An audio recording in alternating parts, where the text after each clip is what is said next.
আসসালামু আলাইকুম প্রিয় দর্শক, আজকে আমরা আপনাদের সাথে আলোচনা করব লেয়ার মুরগিকে খাঁচায় তোলার পর কিভাবে যত্ন করতে হবে। প্রিয় দর্শক, আমি আপনাদের সাথে আছি ডাক্তার মনিরুল ইসলাম। চলুন আমরা ফার্মটি ঘুরে ঘুরে দেখি এবং বিস্তারিত আলোচনা করি যে খাঁচায় নতুন তোলার পর মুরগি থেকে কী প্রবলেম তৈরি হতে পারে এবং আমরা সেটার সমাধান নিয়ে আলোচনা করব। প্রিয় দর্শক, মুরগিকে যখন প্রথম খাঁচায় তোলা হয়, মুরগি এর আগে ফ্লোরে ছিল।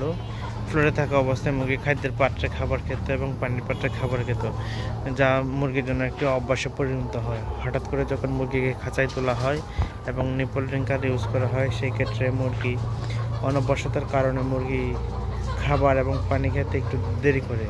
এছাড়াও মুরগিকে যখন ফ্লোর থেকে খাঁচায় তোলা হয়, মুরগিতে একটা স্ট্রেস পড়ে। সেই ক্ষেত্রে আপনারা একটু খাবার কম কম দিয়ে দলা করে দেবেন। এই যে এখানে এখনো মুরগিকে খাবারই দেওয়া হয় নাই, পাইপ বেঁধে দেওয়া হচ্ছে। এভাবে থাকলে মুরগি কষ্ট হবে, কিন্তু আপনারা যদি পাইপে খাবার দিয়ে রাখেন অল্প অল্প করে এবং দলা করে যে এইভাবে দলা করে এক জায়গায় দিয়ে রাখেন, তাহলে মুরগির খাবার খেতে সহজ হবে। এছাড়া প্রথম নিপল ড্রিঙ্কার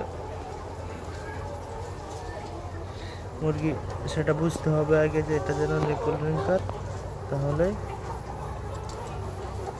পানিটা একটু দেখায় দিলেই মুরগি এখান থেকে পানি খেতে পারবে। বা মুরগি যখন প্রথম ঠোকর দেবে নতুন একটা জিনিস দেখে, সেই ক্ষেত্রে মুরগি আস্তে আস্তে নিপল ড্রিঙ্কার থেকে পানি খাওয়া শুরু করবে।